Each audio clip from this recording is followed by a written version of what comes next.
ಕಾನೂನು ಬಾಹಿರ ಅಂತಿದ್ದಾರೆ. ಹೈಕಮಾಂಡ್ ನಾಯಕರು ನನ್ನ ಜೊತೆಗಿದ್ದಾರೆ, ಎಲ್ಲ ಕಾಂಗ್ರೆಸ್ ಶಾಸಕರು ನನ್ನ ಜೊತೆಗಿದ್ದಾರೆ, ಸಂವಿಧಾನ ಬಾಹಿರವಾಗಿ ರಾಜ್ಯಪಾಲರು ನಡೀತಾ ಇದ್ದಾರೆ ಅಂತ ಆರೋಪಿಸಿದ್ದಾರೆ ಸಿಎಂ. ಕರ್ನಾಟಕದಲ್ಲೂ ಕೂಡ ಚುನಾಯಿತ ಸರ್ಕಾರನ ಅಭದ್ರಗೊಳಿಸಲಿಕ್ಕೆ, ಡಿಸ್ಟೆಬಿಲೈಸ್ ಮಾಡಲಿಕ್ಕೆ ಒಂದು ಷಡ್ಯಂತ್ರ ರೂಪಿತ ಆಗಿದೆ.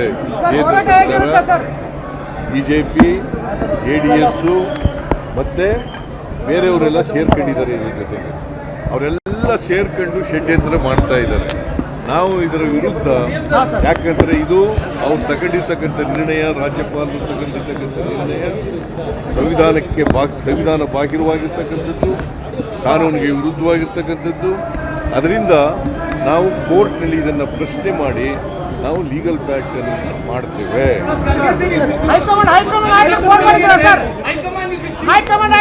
High command is with me. The entire cabinet is with me. The government is with me. All MLAs are with me. All Congress MLAs are with me. MLCs are with me.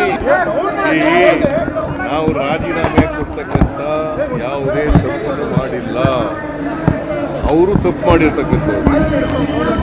ಇವತ್ತು ರಾಜಭವನವನ್ನ ರಾಜಕೀಯ ದಾಳವಾಗಿ ಉಪಯೋಗಿಸ್ಕೊತಾ ಇದ್ದಾರೆ. ರಾಜಭವನದ ರಾಜ್ಯಪಾಲರು ಅವರು ಕೇಂದ್ರ ಸರ್ಕಾರ.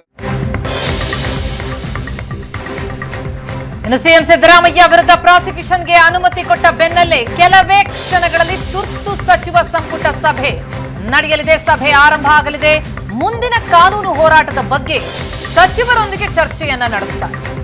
ಹೈಕೋರ್ಟ್ನಲ್ಲಿ ರಾಜ್ಯಪಾಲರ ಈ ನಿರ್ಧಾರವನ್ನ ಪ್ರಶ್ನಿಸೋ ಬಗ್ಗೆ ಈ ಸಂಪುಟ ಸಭೆಯಲ್ಲಿ ಚರ್ಚೆಯಾಗುತ್ತೆ. ಎಲ್ಲ ಸಚಿವರಿಗೆ ಸಂಪುಟ ಸಭೆಗೆ ಖುದ್ದು ಹಾಜರಿರುವಂತೆ ಸೂಚನೆ ಕೊಡಲಾಗಿದೆ. ರಾಜ್ಯಪಾಲರ ಅನುಮತಿಯನ್ನ ವಿರೋಧಿಸಿ ಮತ್ತೊಂದು ನಿರ್ಣಯ ಕೈಗೊಳ್ಳೋ ಸಾಧ್ಯತೆ ಇದೆ. ಈ ಹಿಂದೆ ರಾಜ್ಯಪಾಲರು ಶೋಕಾಸ್ ನೋಟಿಸ್ ಅನ್ನ ಕೊಟ್ಟಿದ್ರು. ಅದಕ್ಕೂ ಕೂಡ ಒಂದು ಸಂಪುಟ ನಿರ್ಣಯವನ್ನ ಕೈಗೊಂಡು ಕಳಿಸಿತ್ತು. ಈಗ ಮತ್ತೊಂದು ನಿರ್ಣಯ ಈ ಪ್ರಾಸಿಕ್ಯೂಷನ್ಗೆ ಅನುಮತಿ ಕೊಟ್ಟ ವಿಚಾರಕ್ಕೆ ಸಂಬಂಧಪಟ್ಟಂತೆ ಸಂಪುಟ ಕೈಗೊಳ್ಳುವ ಸಾಧ್ಯತೆ ಇದೆ. ಈ ಬೆಳವಣಿಗೆ ಕುರಿತಂತೆ ಇನ್ನಷ್ಟು ಡೀಟೇಲ್ಸ್ ಪಡಿತಾ ಹೋಗೋಣ. ನಮ್ಮ ಪ್ರತಿನಿಧಿ ಆನಂದ್ ಬೈದ್ರ ಮನೆಗೆ ಸಂಪರ್ಕದಲ್ಲಿದ್ದಾರೆ. ಆನಂದ್, ರಾಜ್ಯಪಾಲರು ಪ್ರಾಸಿಕ್ಯೂಷನ್ಗೆ ಅನುಮತಿ ಕೊಟ್ಟಿದ್ದಾರೆ ಸಿಎಂ ಸಿದ್ದರಾಮಯ್ಯ ವಿರುದ್ಧ. ಈ ಬಗ್ಗೆ ಸಂಪುಟದ ನಿರ್ಣಯ ಏನಾಗಿರುತ್ತೆ ಅಂತ ನಾವು ಊಹಿಸಬಹುದು. ಈ ಹಿಂದೆ ಕೂಡ ಒಂದು ನಿರ್ಣಯ ಕೈಗೊಂಡಿದ್ರು ಶೋಕಾಸ್ ನೋಟಿಸ್ ಬಗ್ಗೆ. ಈಗ ಪ್ರಾಸಿಕ್ಯೂಷನ್ ಬಗ್ಗೆ ಏನ್ ನಿರ್ಣಯ ಕೈಗೊಳ್ಳುವಂತಹ ಸಾಧ್ಯತೆಗಳು ಕಂಡು ಬರ್ತಾ ಇದೆ. ಜೊತೆಗೆ ಇದಕ್ಕೇನಾದ್ರೂ ಮಾನ್ಯತೆ ಇರುತ್ತಾ?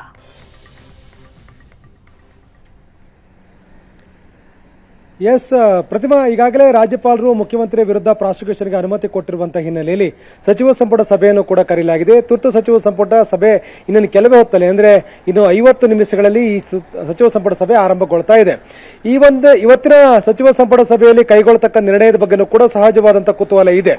ಈ ಹಿಂದೆ ಅಂದ್ರೆ ಅಬ್ರಾಹಂ ಕೊಟ್ಟಿರತಕ್ಕಂಥ ದೂರಿನ ಹಿನ್ನೆಲೆಯಲ್ಲಿ ಆಗಸ್ಟ್ 1ರಂದು ನಡೆದಂತಹ ಸಚಿವ ಸಂಪುಟದ ಸಭೆಯಲ್ಲಿ ರಾಜ್ಯಪಾಲರು ಕೊಟ್ಟಿರತಕ್ಕಂಥ ಶೋಕಾಸ್ ನೋಟಿಸ್ ಅನ್ನು ವಿಡ್ರಾ ಮಾಡಬೇಕು ಅಂತ ಹೇಳಿ ನಿರ್ಣಯವನ್ನ ತೆಗೆದುಕೊಳ್ಳಲಾಗಿತ್ತು. ಆದರೆ ರಾಜ್ಯಪಾಲರು ಈ ಒಂದು ನಿರ್ಣಯಕ್ಕೆ ಯಾವುದೇ ರೀತಿಯ ಕ್ಯಾರೆ ಅನ್ನದೆ ಇವತ್ತು ಅಧಿಕೃತವಾಗಿ ಮುಖ್ಯಮಂತ್ರಿಗಳ ವಿರುದ್ಧ ಪ್ರಾಸಿಕ್ಯೂಷನ್ಗೆ ಅನುಮತಿಯನ್ನು ಕೊಟ್ಟಿದ್ದಾರೆ. ಹಾಗಾಗಿ ಅನುಮತಿ ಕೊಟ್ಟ ನಂತರದಲ್ಲಿ ಮುಂದಿನ ಕಾನೂನು ಹೋರಾಟವನ್ನು ರೂಪಿಸುವ ನಿಟ್ಟಿನಲ್ಲಿ ಈಗಾಗಲೇ ಮುಖ್ಯಮಂತ್ರಿಗಳು ನಿರ್ಧಾರವನ್ನು ತೆಗೆದುಕೊಂಡಿದ್ದಾರೆ. ಇದರ ಬೆನ್ನಲ್ಲೇ ರಾಜ್ಯಪಾಲರು ತೆಗೆದುಕೊಂಡಿರುವಂತಹ ನಿರ್ಣಯವನ್ನ ಅಂದ್ರೆ ತೀರ್ಮಾನವನ್ನ ಖಂಡಿಸಲಿಕ್ಕೆ, ಖಂಡನಾ ನಿರ್ಣಯವನ್ನು ತೆಗೆದುಕೊಳ್ಳಲಿಕ್ಕೆ ಇವತ್ತು ಸಚಿವ ಸಂಪುಟ ಸಭೆ ಮುಂದಾಗ್ತಾ ಇದೆ. ಹಾಗಾಗಿ ಇವತ್ತು ಮುಖ್ಯಮಂತ್ರಿಗಳ ಗೈರು ಹಾಜರಿಯಲ್ಲಿ DCM DK ಶಿವಕುಮಾರ್ ನೇತೃತ್ವದಲ್ಲಿ ನಡೆಯತಕ್ಕಂಥ ಸಚಿವ ಸಂಪುಟ ಸಭೆಯಲ್ಲಿ ವಿಸ್ತೃತವಾಗಿ ಚರ್ಚೆ ಆದ ಬಳಿಕ ಅಧಿಕೃತವಾಗಿ ರಾಜ್ಯಪಾಲರು ತೆಗೆದುಕೊಂಡಿರುವಂತಹ ಏನು ಅನುಮತಿ ಇದೆ, ಕೊಟ್ಟಿರತಕ್ಕಂಥ ಅನುಮತಿ ಏನಿದೆ, ಅನುಮತಿಯನ್ನ ರದ್ದುಪಡಿಸಬೇಕು ಅಂತ ಹೇಳಿ ಖಂಡನಾ ನಿರ್ಣಯವನ್ನು ತೆಗೆದುಕೊಳ್ಳಲಿಕ್ಕೆ ಸಚಿವ ಸಂಪುಟದಲ್ಲಿ ನಿರ್ಣಯ ಮಾಡಲಾಗುತ್ತೆ. ಅದರ ನಂತರದಲ್ಲಿ ಕಾನೂನು ಹೋರಾಟ ಮಾಡೋದ್ರ ಬಗ್ಗೆನೂ ಕೂಡ ನಿರ್ಣಯ ತೆಗೆದುಕೊಳ್ಳುವಂತಹ ಸಚಿವ ಸಂಪುಟ ಸಭೆ ಒಟ್ಟಲ್ಲಿ ಮುಖ್ಯಮಂತ್ರಿ ಸಿದ್ದರಾಮಯ್ಯ ಇಡೀ ಸಚಿವ ಸಂಪುಟ ಮತ್ತು ಸರ್ಕಾರ ಇದೆ ಅಂತಕ್ಕಂಥ ರೀತಿಯಲ್ಲಿ ನಿರ್ಣಯವನ್ನು ತೆಗೆದುಕೊಳ್ಳಲಿಕ್ಕೆ ಈ ಸಚಿವ ಸಂಪುಟ ಸಭೆ ಕರೆಯಲಾಗಿರ್ತಕ್ಕಂಥದ್ದು. ಇನ್ನೇನು ಕೆಲವೇ ಹೊತ್ತಲ್ಲಿ ಸಚಿವ ಸಂಪುಟ ಸಭೆ ನಡೀತಿದೆ. ಬಹಳ ಮುಖ್ಯವಾಗಿ ಸಚಿವ ಸಂಪುಟ ಸಭೆಯಲ್ಲಿ ಕೈಗೊಂಡಿರ್ತಕ್ಕಂಥ ನಿರ್ಣಯಗಳನ್ನ ರಾಜ್ಯಪಾಲರು ಮಾನ್ಯ ಮಾಡತಕ್ಕಂಥ ಸಾಧ್ಯತೆಗಳು ತೀರಾ ಕಡಿಮೆ. ಆದರೆ ರಾಜಕೀಯವಾಗಿರ್ತಕ್ಕಂಥ ಸಂಘರ್ಷ ಶುರುವಾಗಿದೆ. ಅಂದ್ರೆ ರಾಜಭವನ ಮತ್ತು ಸರ್ಕಾರದ ಮಧ್ಯೆ ಸಂಘರ್ಷ ಆರಂಭಗೊಂಡಿದೆ. ಹಾಗಾಗಿ ಈ ಸಂಘರ್ಷ ಎಲ್ಲೋ ಒಂದ್ ಕಡೆ ತಾರ್ಕಿಕ ಅಂತ್ಯಕ್ಕೆ ತಲುಪತಕ್ಕಂಥ ಸಾಧ್ಯತೆಗಳು ಕೂಡ ಇದೆ. ಯಾಕಂದ್ರೆ ಎಕ್ಸ್ಟ್ರೀಮ್ ಸ್ಟೆಪ್ ಆಗಬಹುದು ಅನ್ನುವಂತ ಮಾಹಿತಿಗಳು ಕೂಡ ಲಭ್ಯ ಆಗ್ತಾ ಇದೆ. ಹಾಗಾಗಿ ಇವತ್ತು ತೆಗೆದುಕೊಳ್ಳುವಂತ ನಿರ್ಣಯವನ್ನ ರಾಜ್ಯಪಾಲರು ಒಪ್ಪಲೇಬೇಕು ಅಂತೇನಿಲ್ಲ.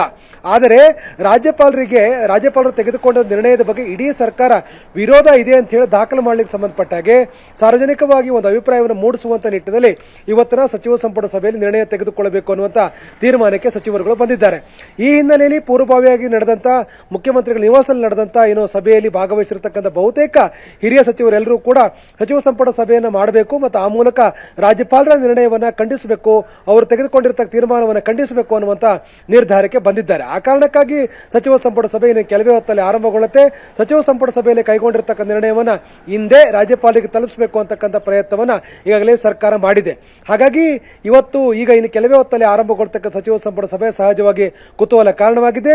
ಮುಖ್ಯಮಂತ್ರಿಗಳು ಕೂಡ ರಾಜಭವನದ ವಿರುದ್ಧ ಮೊದಲ ಬಾರಿಗೆ ರಾಜಭವನ ದುರ್ಬಳಕೆ ಮಾಡಲಾಗ್ತದೆ ಅಂತಕ್ಕಂಥ ಮಾತನ್ನು ಕೂಡ ಹೇಳಿದ್ದಾರೆ. ಸರ್ಕಾರವನ್ನು ಬೀಳಿಸತಕ್ಕಂಥ ಷಡ್ಯಂತ್ರ ಆಗ್ತಾ ಇದೆ ಅನ್ನುವಂಥ ಮಾತನ್ನು ಕೂಡ ಹೇಳಿದ್ದಾರೆ. ಈ ಮೂಲಕ ರಾಜ್ಯಪಾಲರು ತೆಗೆದುಕೊಂಡಿರುವಂತಹ ನಿರ್ಣಯಕ್ಕೆ ವಿರೋಧವನ್ನು ವ್ಯಕ್ತಪಡಿಸುವಂತ ಪ್ರಯತ್ನವನ್ನ ಮತ್ತು ಅದನ್ನ ವಿರೋಧಿಸಿ ಸಾರ್ವಜನಿಕವಾಗಿ ಒಂದು ಸಂದೇಶ ಕೊಡುವಂತ ಕೆಲಸವನ್ನು ಕೂಡ ಮುಖ್ಯಮಂತ್ರಿಗಳು ಮಾಡಿದ್ದಾರೆ. ಹಾಗಾಗಿ ಈಗ ಸಚಿವ ಸಂಪುಟ ಸಭೆಯಲ್ಲಿ ಕೈಗೊಳ್ಳತಕ್ಕ ನಿರ್ಣಯ ಅತ್ಯಂತ ಕುತೂಹಲ ಕಾರಣವಾಗಿದೆ.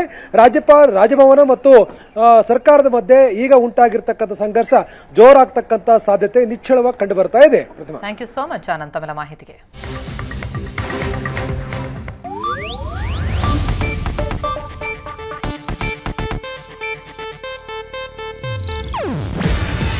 ಇದು ಏಷ್ಯಾನೆಟ್ ನ್ಯೂಸ್ ನೆಟ್ವರ್ಕ್ ಪ್ರಸ್ತುತಿ.